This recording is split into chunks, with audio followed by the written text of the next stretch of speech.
Olá, estudante! Seja muito bem-vindo ao Se Liga na Educação. Meu nome é Lucas Escarano, essa aqui do nosso lado é a intérprete Mariana, e hoje nós vamos falar com o oitavo ano sobre o tema Renascimento e Modernidade. Então, nessa aula, nós veremos alguns tópicos. Primeiro, o conceito de modernidade, depois nós veremos a Idade Moderna, o Renascimento cultural e, por último, o mecenato. Então, venham comigo para a nossa aula, que a gente vai começar com o conceito de modernidade. Quando a gente fala em modernidade, o que vem à cabeça de vocês?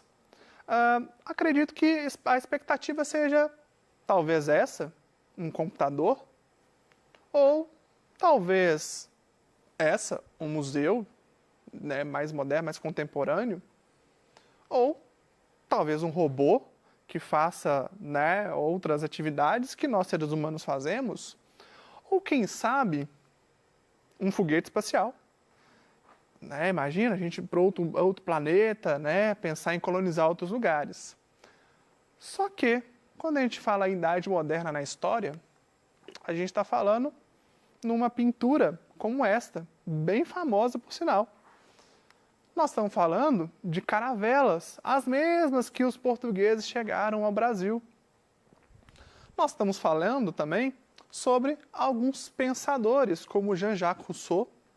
Então, todos esses elementos são da idade moderna, são da modernidade. Então, esse conceito é um pouco diferente para a história. Então, vamos entender melhor como que funciona? Eu trouxe aqui um conceito do dicionário da Oxford. Então, o que é modernidade? Período influenciado pelo iluminismo, em que o homem passa a se reconhecer como um ser autônomo, autossuficiente, universal e a se mover pela crença de que, por meio da razão, se pode atuar sobre a natureza e a sociedade. Gostaria de destacar aqui algumas palavras.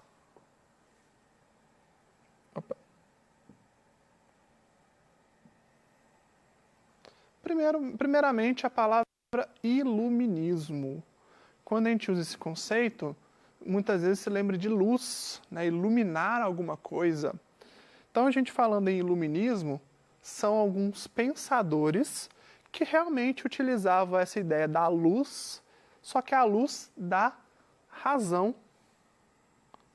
Ou seja, são as ideias.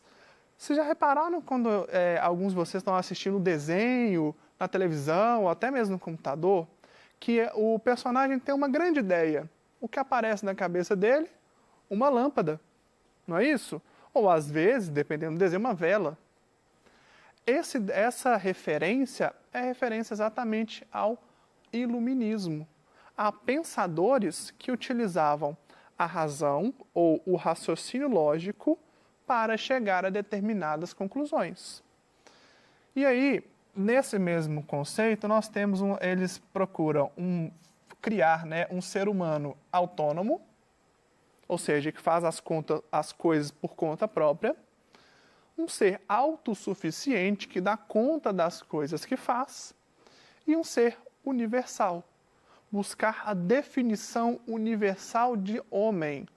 No nosso caso, o conceito universal de ser humano, homens e mulheres. Então, basicamente, o período da modernidade é marcado pelas pessoas que questionavam alguns valores tradicionais e traziam valores novos baseados no uso da razão, no uso do raciocínio lógico, do pensamento. Continuando, entendendo o que é esse conceito de modernidade. A modernidade, então, foi um conceito que prevaleceu na Idade Moderna. Então, vamos entender como foi essa Idade Moderna. Historicamente, pessoal, a Idade Moderna ela se inicia em 1453, quando Constantinopla foi tomada pelos povos turco-otomanos. eram povos que viviam no oeste, no leste europeu, né, e também parte da Ásia, e que migraram ali para a região de Constantinopla. Só um parênteses, a Constantinopla era a capital do antigo Império Romano Oriental. Vamos só retomar lá a aula do 6º ano, em que o Império Romano era grandioso na Europa inteira, e ele se divide em duas partes, Império Romano Ocidental e Oriental. E, basicamente, o Império se divide e o Império Romano Oriental fica em pé durante muitos anos ainda. E em 1453, ele se desfaz. E essa Idade Moderna se inicia aí, historicamente, e, no final, ela termina com a Revolução Francesa, em 1789. Então, se diz que esse período da história é chamado de História Moderna. O que nós vivemos hoje é a Idade Contemporânea. Então, nós não somos mais modernos, já passamos desse conceito. É claro que essa divisão, gente, é uma divisão europeia. A gente está pegando aqui uma visão ainda europeia sobre essa ideia de modernidade. Mas existem estudos mais recentes que questionam essa divisão, ou aumentam, alargam, diminuem. Mas, basicamente, basta você pensar que se inicia no século XV e vai até mais ou menos o século XVIII. Algumas características da modernidade, ou da Idade Moderna. A principal característica é o desenvolvimento do pensamento científico, ou do uso da razão. Então, basicamente, o pensar racionalmente é você usar a lógica, e a ciência utiliza essa lógica para chegar a conclusões. Então, um cientista ele não chega a uma conclusão do nada. Ele parte de um pressuposto lógico para chegar à sua conclusão. Além, é claro, dos experimentos, né, das tentativas que os cientistas fazem. Segunda característica da Idade Moderna, a mudança do pensamento teocêntrico para o pensamento antropocêntrico. Percebam que o cêntrico repete, né? A palavra cêntrico vem de centro. E aí, teocêntrico, Deus no centro. E antropocêntrico, o homem no centro.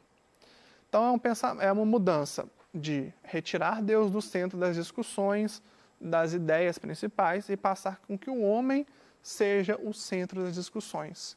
Então, passa a se valorizar ainda mais o ser humano, ou melhor, passa-se a valorizar o ser humano em detrimento da valorização de Deus. Então, começa a se questionar os valores da cristandade naquele período.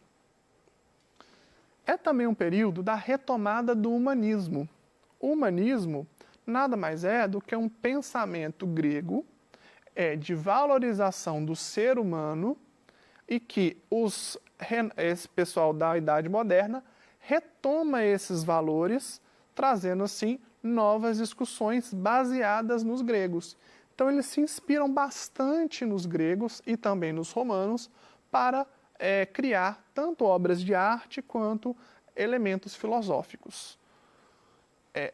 Então a cultura greco-romana ela é super importante aqui para o desenvolvimento da Idade Moderna. Eu trouxe aqui uma outra imagem, ela é muito conhecida, gente, muito conhecida. Essa imagem aqui chama-se O Homem Vitruviano. Esse desenho foi criado pelo Leonardo da Vinci. Observem essa imagem, alguns elementos importantes.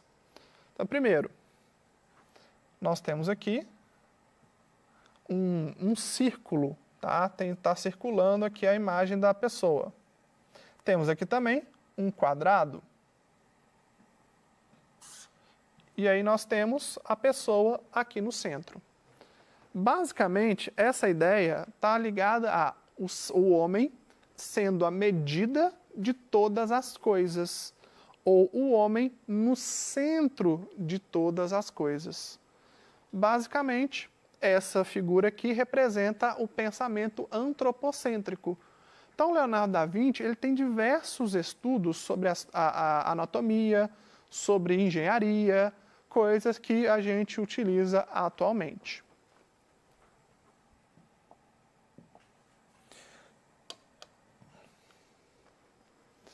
Alguns fatos importantes da Idade Moderna. Primeiro, as reformas religiosas. Foi nesse contexto em que a reforma protestante surgiu e aí as outras igrejas cristãs, né, ganharam força. Foi o período também da expansão marítima, em que os navios portugueses, espanhóis, mais para frente os ingleses, passam a navegar mais distante em busca de novos territórios. É também o período do surgimento das monarquias nacionais, em que o rei passa a centralizar o poder nas suas mãos e os nobres perdem poder nesse momento. É também o momento do renascimento comercial e cultural. E, por último, é quando o capitalismo ele ganha força, ganha fôlego nesse momento. Falando em renascimento cultural, vamos aprofundar um pouco mais. O que é esse renascimento? Então, a palavra renascimento vem de renascer. E o que estava renascendo? Vamos ver aqui. É o período da história europeia, entre os séculos XIV e XVI, em que diversos artistas retomaram ideias, temas e técnicas da cultura greco-romana e temas religiosos. As obras são marcadas pelo humanismo e pelo racionalismo, ou seja, o uso da razão. Na pintura, tem algumas características importantes, que foi a principal área que a gente lembra do Renascimento. Então, as áreas de atuação são a pintura, a escultura, a literatura e também a arquitetura. Esses 4 elementos tiveram uma mudança enorme durante o período do Renascimento. Sobre a pintura, que é o principal elemento, nós temos aqui que os artistas usavam como principal símbolo a mitologia greco-romana. Então, as deusas e deuses romanos ou gregos eram bastante representados nessas imagens. Além também das imagens cristãs. E valorizavam muito o corpo humano. Então, mesmo os deuses e as deusas eram representados como humanos, né? E eles buscavam retratar o corpo humano da forma mais fiel possível. Dentro da pintura, a gente tem algumas técnicas interessantes que são usadas, inclusive, hoje. A ideia de proporção.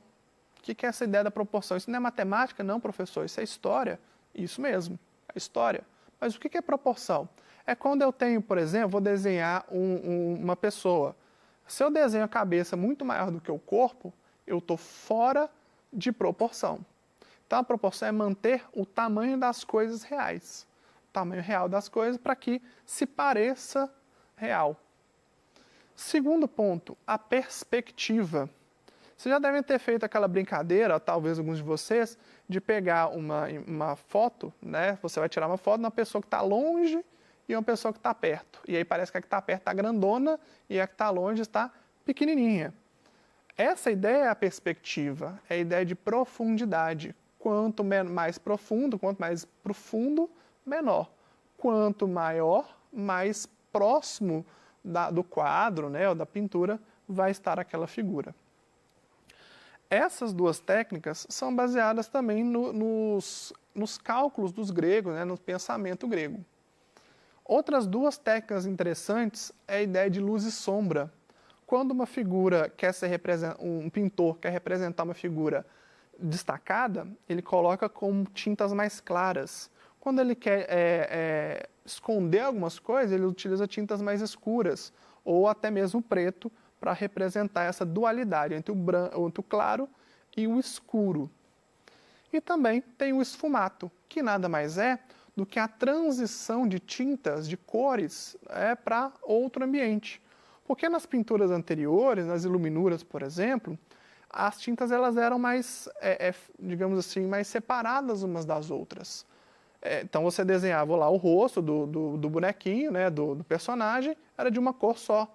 E o fundo era de uma cor completamente diferente.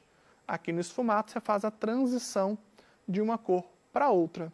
Então uma técnica bem legal. As meninas gostam muito dessa técnica, por exemplo, para maquiagem. Meninos também, né, que utilizam algum desenho ou até maquiagem, utilizam esse elemento. E sobre o Renascimento, existia uma figura importante que é o papel do mecenato. O que era esse mecenato? Era basicamente reis, nobres, burgueses e até mesmo clérigos, ou seja, membros do clero, que financiavam obras de arte durante o Renascimento. Financiar obra de arte? Como assim, professor? Financiar é, eu pago um artista para ele pintar alguma coisa para mim, ou para minha casa, ou para o meu reino, ou para a minha igreja. Então, esses artistas, os que a gente conhece muito hoje, o próprio Leonardo da Vinci, o Donatello, o Michelangelo, né, esses pintores foram financiados por esses mecenas.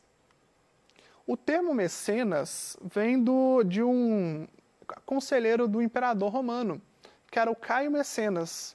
Ele gostava de colecionar arte.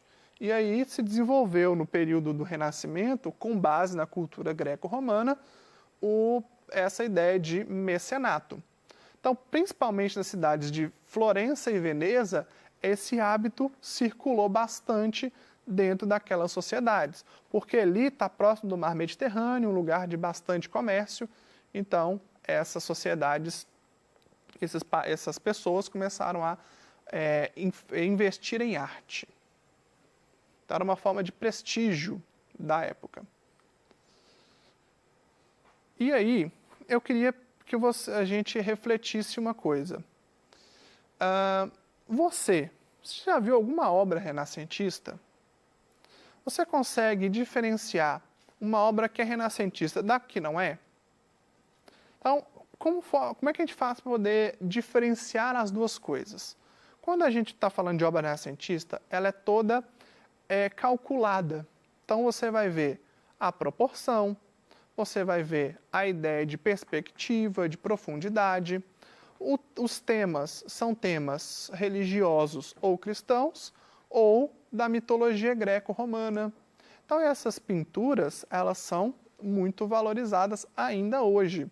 Uma figura importante, né, ou melhor, um quadro importante é o quadro da Mona Lisa, que alguns já devem conhecer, que é super famoso, é considerado, se não o mais caro, um dos mais caros do mundo, exatamente porque é desse período aí. E o momento ali do Renascimento, ele trouxe alguns elementos importantes, que é a busca do realismo diante do corpo humano. Com as artes mais contemporâneas, esse realismo ele se desfaz, né? Busca-se entender outras formas de arte. Mas nesse momento aqui a gente tem uma obra de arte bem mais realista. E eu gostaria só de voltar a alguns pontos aqui com vocês para a gente fechar a nossa aula. Primeiro, a ideia de modernidade, que tem a ver necessariamente com o momento da história em que a ciência se desenvolve. Trouxe também algumas ideias, né, que, por exemplo, estou voltando. A gente viu que também que historicamente a modernidade ela tem início e fim, então nós não estamos mais na idade moderna, já passamos essa idade. Vimos também que a principal característica da sociedade moderna é o uso da razão e a valorização do ser humano, e que nesse período da Idade Moderna alguns fatos se tornaram importantes, como a expansão marítima, reformas religiosas, dentre outros fatos. Bom, então eu gostaria de finalizar a nossa aula agradecendo a presença que todos que estão assistindo aí assistam novamente, né, reforcem os estudos de vocês. Nesse período da pandemia, nós estamos bastante isolados, mas a gente está trazendo aqui algumas informações úteis para vocês. E, então, se cuidem, utilizem máscara e, né, sempre lavem as mãos, né, sempre que vocês forem sair. E nos vemos na próxima aula. Até mais, bons estudos!